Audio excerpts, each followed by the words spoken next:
be traveling to North Korea next week to make further diplomatic progress towards our objective.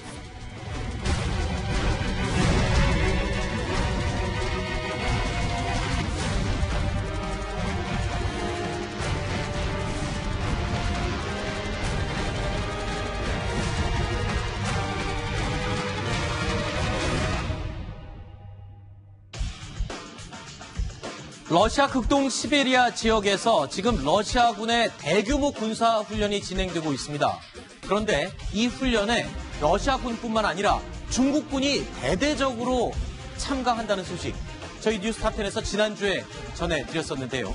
그런데 이 훈련의 내용을 가만히 들여다보니까 그저 단순한 중국과 러시아군의 훈련이 아니었습니다. 아주 심각한 의미가 담겨 있었습니다. 신인균 대표님. 자, 그러니까 러시아군의 동방훈련, 러시아군의 대규모 훈련에 중국이 참여한다. 그래서 막연하게 그냥 미국을 대항하기 위한 훈련인 것 같다라고 지난주에 우리가 분석을 했는데 그 훈련 내용이 공개가 됐는데 충격적입니다. 그러니까 미국을 상대로 미국과 핵전쟁을 벌였을 때를 가정해서 벌이는 그런 훈련이라고요. 그렇습니다. 과거 소련 시절부터 소련과 러시아는 서방 자파드 훈련이라고 해서 서쪽에서 유럽 전쟁을 대비한 대규모 훈련, 그리고 동쪽에서는 이제 중국, 일본, 미국을 상대로 한 가상적인 중국도 포함되어 있었어요. 중국과 실제로 60년대까지 전쟁을 했으니까. 그래서 중미일을 대상으로 한 동방 훈련을 해왔었습니다. 네. 그런데 이제 이번에 지난주에 우리가 전달을 해드렸습니다만은 여기에 참가하는 전력들을 보니까 핵전쟁 전력이 포함되어 있습니다. 아하. 특히 중국 측의 전력이 핵전쟁 전력이 포함되어 있다는 것은 그동안 적으로 생각하고 불과 지난 훈련까지 적으로 생각하고 상정을 했던 중국이 핵전쟁 전력을 포함시켜서 합동훈련을 한다. 대단히 이례적인 일입니다. 자, 그렇다면 미국과의 핵전쟁을 염두에 둔 중국과 러시아의 군사연합훈련, 대체 어느 정도 규모의 병력을 가지고 훈련을 하는지 지도를 보고 잠시 짚어보겠습니다. 일단 러시아군의 경우를 살펴보겠습니다. 아직 올해 병력 규모는 공식 발표된 게 없기 때문에 예년의 참가 병력을 기준으로 짚어봤습니다. 보겠습니다. 자, 먼저 1차적으로 병력이 15만 명이 참여를 하는 훈련입니다. 기동 장비만 4천여 대, 항공기가 600여 대가 참여한 것으로 되어 있습니다. 자, 트랜스바이칼에서 오는 그런 병력이고요. 블라디보스톡에서는 대표적인 부동항, 항구, 전략 항구죠. 여기서는 러시아 함정이 무려 80여 척이 동원됩니다. 신인균 대표님. 네. 자, 러시아의 동방훈련, 이 정도 규모가 참여한다 그러면 상당한 병력 아닙니까? 러시아는 전통적인 육군 국가예요. 그렇죠.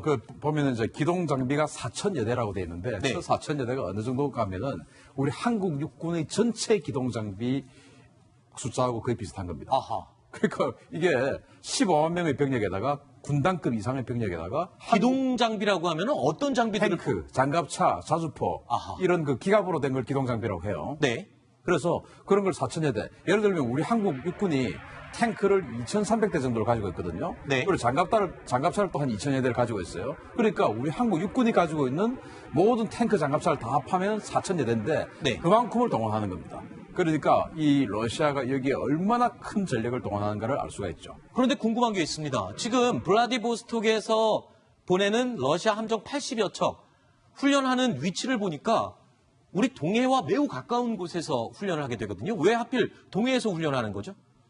블라디보스톡에 러시아의 3대 함대가 주둔하고 있습니다. 네. 러시아는 이제 북해 함대, 그리고 크림반도의 세바스토폴에 있는 또 발틱 함대, 흑해 함대, 발틱 함대입니다. 그리고 이제 여기 태평양 함대, 블라디보스톡에 있죠. 그래서 이 태평양 함대가 블라디보스톡에 있고, 그러다 보니까 중국의 북해 함대, 중국은 이제 산둥반도와 이제 랴오딩반도의 딸에네 북해 함대가 있는데 네. 연합해서 동해에서 하겠다. 그러면 상대는 누구냐? 바로 미국과 일본 연합함대 아니겠습니까? 네. 그러면은 러시아 입장에서는 바로 제가 방금 말씀드린 세바스토폴에 있는 크림반도에 있는 발틱 함대가 과거 100년 전에 아프리카를 돌아서 여기 와서 바로 동해에서 일본에게 격침을 당해서 참패를 해서 그렇죠. 조선을 내주는 뭐 그런 상황이 있었지 않습니까? 네. 그래서 러시아 입장에서는 동해에서 반드시 복수를 한번 해야 돼요. 네. 그리고 지금 미국이 북한을 혹시 군사적으로 공격을 한다고 하면은 우리는 좌시하지 않겠다. 네. 동해에서 한번 결전하겠다라는 그런 의지를 보여주더라고요. 사실 최근에 우리 한미 연합훈련이 전면 중단되면서 무기한 연기되면서 정확하게 말씀드리면요. 미국과 일본이 지금 굉장히 군사적으로 밀접한 관계를 유지하면서 훈련을 진행하고 있잖아요. 그러니까 미일 군사훈련을 굉장히 의식한 중국과 러시아의 훈련이다. 이렇게 볼 수 있겠군요. 네, 그렇죠. 사실 러시아는 혼자서 미국을 상대할 힘이 되진 않았습니다. 네. 그래서 그동안 주고 지내다가 중국이 이제 G2로 보상하니까 중국과 힘을 합치면 미국하고 상대가 될 것 같으니까 아하. 드디어 이제 중국과 러시아 간의 연합훈련을 해서 미국하고 이제 정면 대결을 하려고 이제 시작을 이제 하고 있는 것이고, 그다음에 이제 그 동해에서 북한과 러시아가 합동 연합훈련을 하기로 4년 전에 합의를 했습니다. 의정서를 체결을 했고, 그런데 북한의 비핵화 문제 때문에 시끄러우니까 러시아가 직접 하질 않았어요. 네. 현재 중국과 러시아가 동해에서 연합훈련을 하지만 비핵화 문제가 어느 정도 진전되게 되면 아마도 북한도 껴서 아하. 북한과 중국, 러시아 3국이 아마 동해에서 연합훈련할 가능성이 있습니다. 아하. 자, 지금 이 러시아와 중국이 함께 하고 있는 군사훈련, 동방훈련인데요. 이 내용을 지금 짚어보고 있는데 이번에 의미가 심각하다라고 짚은 이유가 바로 지금 설명드릴 이 부분입니다. 중국군이 참여하는 규모를 보면 특징이 하나 있습니다. 자, 보겠습니다. 중국군도요, 지금 병력이 3,200명, 기동장비가 900여 대, 전투기 30대가 참여를 하게 되는데 여기에 한 가지 특징적인 게 있습니다. 바로 산둥반도, 여기서 러시아 함정 80여 척이 참여를 하고요. 이 참여하는 무기 가운데 러시아의 H-6K, A6K라는 전략 폭격기죠. 폭격기가 출동을 하는데 이게 지금 핵전쟁을 대비하는 결정적인 증거가 된다고. 맞습니다. 이제 중국의 병력이 3,200명만 참가를 하니까 3,200명은 우리도 사실은 병력이 한 60만 명 되니까 별로 안 되네라고 할 수 있지만 거기에 참가하는 기동 장비를 보십시오. 900여 대가 참가를 하는데 네. 그게 어느 정도가 하면은 우리 육군으로 치면 한 3개 사단 정도의 기동 장비예요. 대단한 전력에 참가를 하고, 그리고 방금 말씀을 하셨듯이 과거에는 불과 작년까지만 해도 중국은 이거는 단독 훈련했어요. 네. 우리처럼 연례 한미 연합 훈련이 아니고 중국과 러시아가 연례적으로 하는 합동 훈련이 아니고 작년까지만 해도 러시아가 중국까지 포함해서 가상적으로 포함해서 방어 훈련을 하던 건데 올해는 적으로 생각했던 중국을 포함시켜서 합동 훈련을 한다는 데 의의가 있고, 두 번째 H-6K라는 중국 전략 폭격기가 이 훈련에 참가를 하는데 그게 바로 핵 공격하는 폭격기입니다. 아하. 그래서 이 훈련이 핵 공격 능력 어떤 시나리오까지 들어있는 게 아니냐라는 네. 것을 우리가 유추할 수 있는 겁니다. 자, 러시아와 중국의 이러한 군사력 밀착 움직임. 자, 움직임을 보이고 있는 이 상황에서 진작에 미국 국방부 보고서에서 이 내용은 언급됐던 그런 부분이기도 하고요. 미국이 가만히 있을 리가 없겠죠. 최근에 B-52H, 그러니까 전술 핵을 전담해서 장착하고 다니는 폭격기가 중국 카디즈를 넘나드는 일이 있었습니다. 최근의 일이죠. 네, 중국 이제 방공식별구역이죠. 이제 차디즈라고 하는데 거기를 이제 괌에서 출격한 B-52H 폭격기가 일부러 침범을 했어요. 일부러요. 저는 일부러 했다고 봅니다. 일부러 했다라고 말은 안 하겠지만 네. 왜냐하면 항법 장치가 다 있는데 자기 위치가 어딘지 모르고 침범했을 리는 만무하다고 생각하고, 그래서 일부러 자극을 하기 위해서 했다. 그 왜냐? 바로 H-6K 폭격기가 이 동방 2018 훈련에 참가를 하는데 그게 바로 핵전쟁 폭격기 아니냐? 네. 그러면은 우리도 핵 폭격기를 보내겠다. 줄 네. 건데 라고 하는 그런 어필을 한 것이라고 봅니다. 자, 이 B-52H 폭격기에 특징이 하나 있습니다. 이번에 참가한 폭격기가 바로 꼬리 날개가 파란색이죠. 이렇게 파란색으로 표시가 된 폭격기인데요. 같은 B-52 폭격기라고 해도 다 전술핵을 장착한 게 아니고 빨간 거, 노란 거, 그리고 파란 것, 이렇게 세 가지가 있는데 파란색 꼬리표의 마크를 보면 전술핵만 전담으로 장착하는 그런 폭격대라면서요. 그렇죠. 이제 꼬리 색깔이 다르다고 해서 핵 무기를 장착할 수 없는 건 아니에요. 네. 그러나 그 부대의 임무 자체가 그냥 일반 폭격을 하는 임무고 이 파란 꼬리 날개를 붙인 이 부대는 오직 핵 공격을 위해서 임무를 부여받은 부대이기 때문에 핵 공격 연습만 하는 폭격기들이에요. 아니 그런데 궁금한 게 있습니다. 네. 중국과 러시아가 미국과의 핵전쟁을 염두에 둔 대규모 군사훈련을 하고 있고 미국은 전술핵을 전문으로 장착하는 B-52 폭격기를 가지고 차디즈 방공 식별 구역을 넘나들고 있고 중국의 식별 구역을요. 자 이거는 지금 한반도 주변에서 왜 이렇게 열강들이 핵전쟁 대비 훈련을 하는 겁니까? 바로 북한의 비핵화가 뭐 이따가도 언급을 하겠지만 지금 뭐 굉장히 어떤 난항에 봉착했지 않습니까? 그 비핵화가 협상이 잘 안 됐을 때 마지막 순간은 뭡니까? 우리가 지난번에 계속 이야기를 했지만 군사적 옵션을 선택할 가능성이 아주 높습니다. 그렇게 되면 핵전쟁으로 비화될 수 있다. 군사적 옵션도 미국이 계획했던 대로 아주 그냥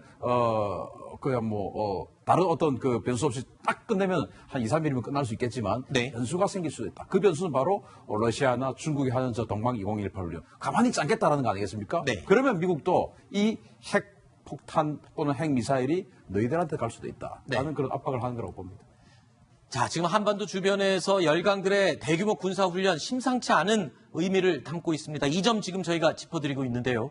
중국이 러시아와 군사적으로 밀착하는 움직임을 보이고 미국은 이를 견제하고 나서는 그런 모양새입니다. 한반도 비핵화를 둘러싸고 미중 간 기싸움이 아주 치열하게 전개되고 있는 양상입니다. 자, 알다가도 모르겠습니다. 하룻밤 사이에 마음이 오락가락 변할 수 있는지 궁금한데요. 트럼프 대통령의 변심을 얘기하는 겁니다.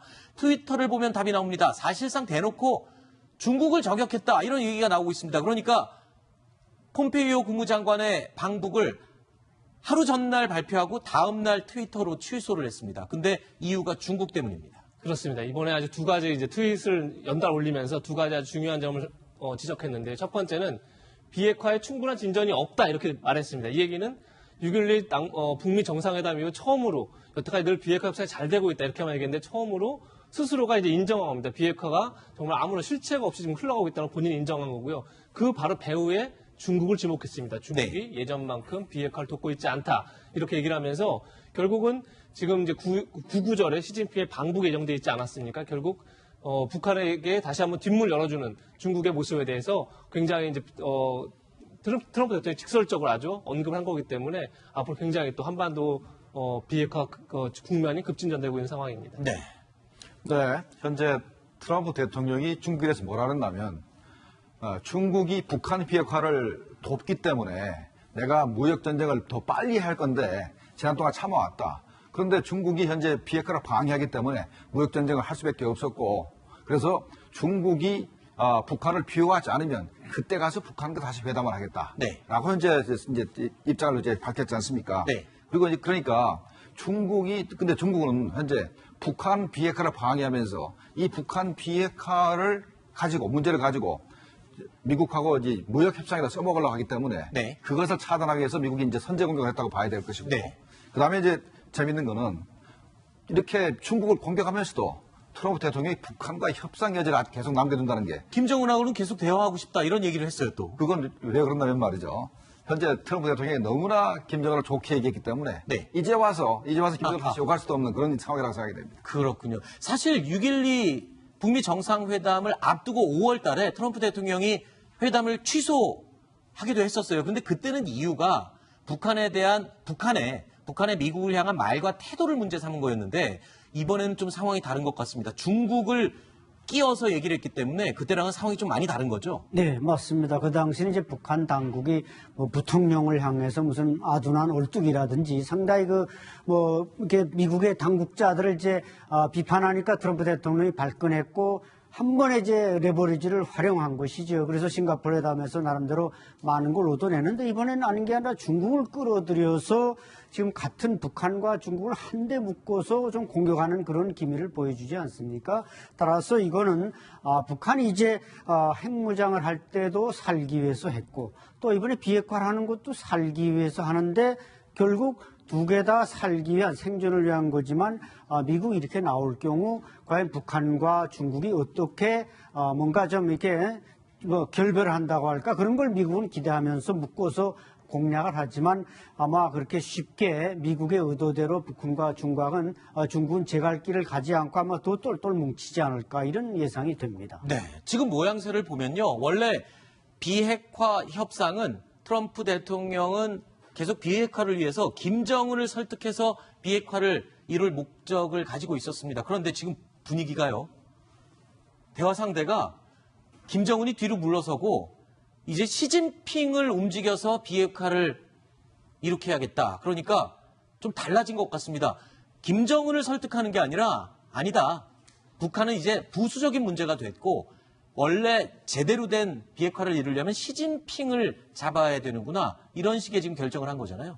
그럴 수밖에 없는 것이 지금 이제 폼페이오 국무부 장관이 가지 못하게 된 결정적인 이유가 가서 얻을 게 없다는 어떤 그 결론이 났기 때문 아니겠습니까? 그럼 앞으로 지금 이제 김정은하고 할 말 없다. 그러면 이제 시진핑하고 대화를 해야 되겠다. 왜?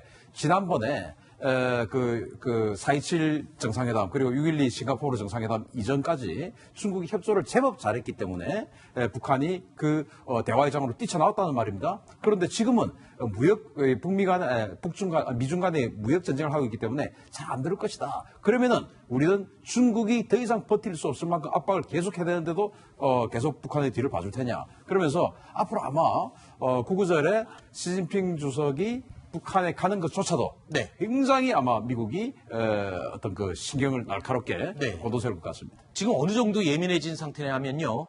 싱가포르 회담, 6.12 북미 정상회담 이전으로 돌아갈 수도 있다고 트럼프 대통령이 얘기했습니다. 그러면 정말 제로 상태로 돌아가는 거 아닙니까? 그렇죠. 워싱턴 정부에서는 그런 말까지 나오고 있는 겁니다. 지금 6.12 이전 상황으로 돌아갈 수 있다. 그건 무슨 얘기겠습니까? 그야말로 전쟁이 바로 일어날 것처럼 아주 그렇죠. 임박한 상황 아니었습니까? 그 상황에서 이제 대화의 국면이 열렸던 건데 지금 이제 그러고 나서 굉장히 여러 달이 지났지만 아직까지 북한은 아무것도 내놓은 게 없는 상황입니다. 여기에 대해서 지금 트럼프 대통령이 어제 이제 다들 참모들을 앉혀놓고 다시 한번 그 협상에서 뭔가 얻을 수 있느냐 거기서 이제 결론이 난 거죠. 지금 특별하게 북한이 내놓은 게 없다라는 결론이 나니까 그런 다음에 아까 말씀한 것처럼 그럼 협상을 끌어냈던 건 바로 중국의 역할 때문에 북한이 나왔다면 이번에도 다시 한번 중국을 압박해서 북한이 말이나 행동, 그냥 말이 아니라 뭔가 행동으로서 보여줄 수 있는 걸 얻어내겠다. 이런 이제 구상인 것 같습니다. 자, 일단 트럼프가 공을 시진핑 주석에게 던진 것 같습니다. 공을 받아든 시진핑 주석, 큰일 났습니다. 고민이 생겼습니다. 왜냐하면요. 구구절에 방북을 할 것으로 거의 확실시 되고 있는 마당에 폼페이오의 방북이 취소가 됐습니다. 이렇게 돼버리면 시진핑 주석이라고 하더라도 과연 약속대로 김정은과의 약속을 지키기 위해서 방북을 해야 할지 아니면 만약에 트럼프 대통령의 이러한 발언을 무시하고 방북을 할 경우에는 미국을 향해서는 거의 무역에 관해서는 전쟁 선포나 다름없는 거 아닙니까? 나는 미국과는 협상할 뜻이 없다. 이런 뜻이 될 것 같은데요. 그렇죠. 만약에 시진핑 주석이 구구절날 가서 열병식까지 참석한다면 네. 그거는 무슨 뜻이냐면 경제적으로 북한을 도울 뿐만 아니라 군사적으로도 북한을 비호하겠다 이런 의지를 보이는 것이기 때문에 그렇죠. 미국에 대한 정면 도전이 됩니다. 네. 그래서 이번에 정말로 시진핑 주석이 구구절날에 가서 열병식을 참석한다면 미국과 북한 관계는 당분간 회복되기 힘든 정도로 가게 그렇죠. 됩니다. 그래서 제가 볼 때는 시진핑 주석이 과연 그렇게 할 것인가라는 부분인데 네. 그래서 그걸 피하기 위해서는 시기를 조정해서 가든가 아니면 자기가 안 가고 정치국 상무위원 정도를 보내서 미국의 눈치를 보지 않을까 이런 생각은 듭니다. 김정은이 그러면 굉장히 서운해할 것 같은데요. 지금 소위 말하는 나름대로 큰형님 시진핑을 모시려고 엄청나게 공을 들여놨는데 폼페이오 방북이 취소되면서 시진핑이 부담을 느껴서 다른 사람을 대신 보낸다. 김정은 입장에서는 굉장히 쓰릴 텐데요, 속이. 그렇죠. 김정은으로서는 뭔가 이제 외교적으로 큰 것을 잃을 텐데 제 네. 판단으로는 분명히 난 시진핑은 간다고 생각을 합니다. 아, 그래요? 예. 왜냐하면 이제 물론 정치국 상무위원을 대신 보낼 수도 있지만 지금 러시아와의 군사훈련 뭐 여러 가지 볼 때 이미 시진핑 주석은 자기가 장기 집권에 종신 집권의 레일을 다 깔아놨습니다. 국내에서는. 네. 따라서 이제 뭔가 밖으로 자꾸 나가려고 하는데 이번에 평양에서 초청을 받았으니까 나가서 뭔가 미국이나 이런 데 대해서 더 적극적인 공세를 펴기 위해서라도 나는 구구절 행사에 가리라고 생각을 합니다. 그런데요.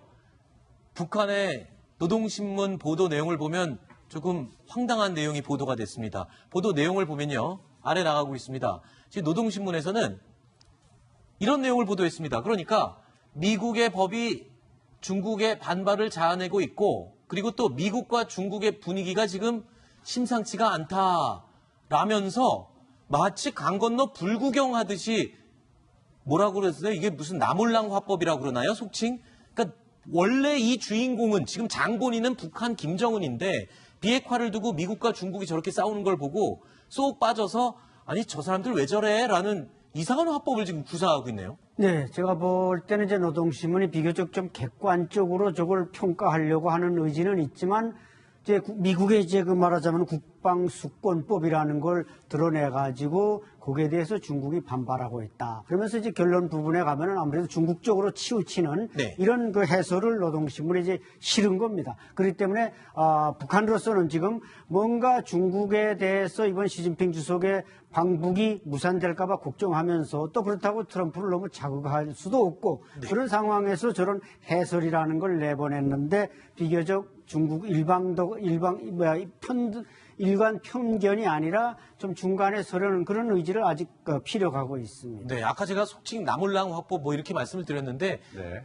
일부 언론에서는 유체이탈 화법이라고도 많이 이야기를 하죠. 본인의 일이면서 본인의 일이 아닌 것처럼 이야기를 하는 그런 지금 입장인데 보니까 난감할 만하겠네요. 북한 김정은 입장에서는요. 그러니까 나름대로 객관성을 유지하는 것 같지만 네. 잘 들여다보면 그래도 중국에 대한 중국 입장을 지지를 하는 편입니다. 그러니까 관세 부과 조치가 부당하다는 소리는 안 했지만 네. 부당한 것처럼 얘기를 합니다. 그게 바로 미국이 현재 제재를 우리한테 하는 것도 부당하다고 이제 간접적으로 얘기하는 것이고 그다음에 또 하나는 우리는 미중 간에 얘기하지만 북한은 중미라 그럽니다. 그러니까 순서가 분명히 중국 앞에 있고 그다음에 이제 미국을 전혀 비난하지 않았어요. 네. 이건 앞으로도 비핵화 협상이 현재 좀 문제가 생기긴 했지만 앞으로도 미국과 관계 개선하겠다. 비핵화 협상 계속하겠다는 의지를 아직 보이고 있는 겁니다. 그렇군요. 혹시 이제 시진핑 주석이 구구절날 못 오게 되면 네. 사실은 뭐 그 전에 핑계를 좀 대놔야 되지 않겠습니까? 네. 혹시나 못 올 것을 대비해서 미리 어떤 그 밑자락을 깔아놓는 어떤 그 보석도 있다고 봅니다. 그렇군요. 자, 과연 이 트럼프 대통령의 회심의 카드에 대해서 북한의 김정은, 중국의 시진핑 어떤 반응을 보이게 될지요. 지켜보겠습니다.